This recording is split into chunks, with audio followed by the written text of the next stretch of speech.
Through all of these techniques, it's most important to understand why you move. The position, these techniques aren't just made up to say copy this movement. The movement is for a specific reason. As, in this case, as my opponent comes to strike me, I'm stepping. First, I step on a forward angle and turn my body in this position. But simultaneously, as I'm doing that, I'm striking him into his ribs. Now, I know my opponent could come across here, but I'm going to come in this position because even if he's not, and I'm not moving his arm this way, this arm is connected to my arm. They both move together at the same time. This is done so that in the heat of a battle, somebody is constantly flailing to hit you over and over again. So your first movement should be countering the possibility of a second or third movement simultaneously. So as I come in this position to come across his neck, I'm striking him, also turning his blade in the wrist lock away from me. Again, I'm in a position to cover. If he's not coming to strike me, I'm just going to slash his throat and stick the point into his carotid artery again. If he is coming to strike me, the slash is because I'm blocking and then killing him again.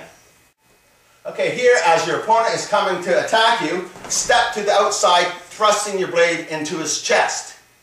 Avoiding the possibility of him coming to strike you, bringing both arms up at the same time, utilizing the wrist and twisting it into this position so that you're pointing his elbow on a 40 to 45 downwards, allowing you to again slash his arm, blocking the possibility of him coming to strike you, because if he's coming to strike you, you're just, in this position he can hit me, watch, he can hit me. But as he comes to hit me, and I move my body in this position, thrusting the blade of my weapon into his neck,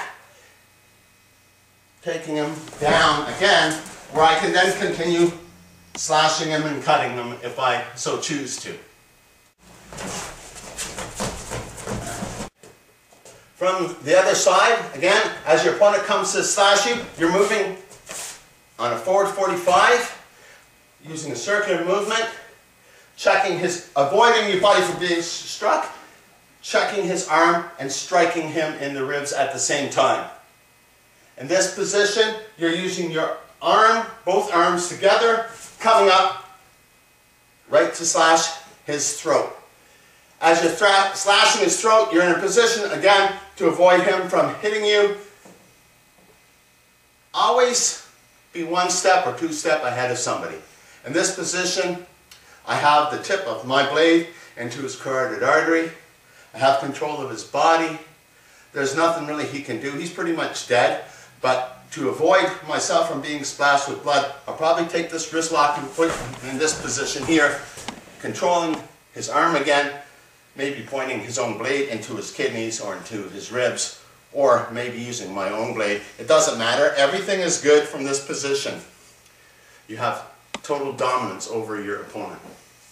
As your opponent comes to stab you, step outside into his ribs, covering the possibility of him striking you, slashing, also bringing up your elbow again to block yourself in this position where you can slash him again and point him.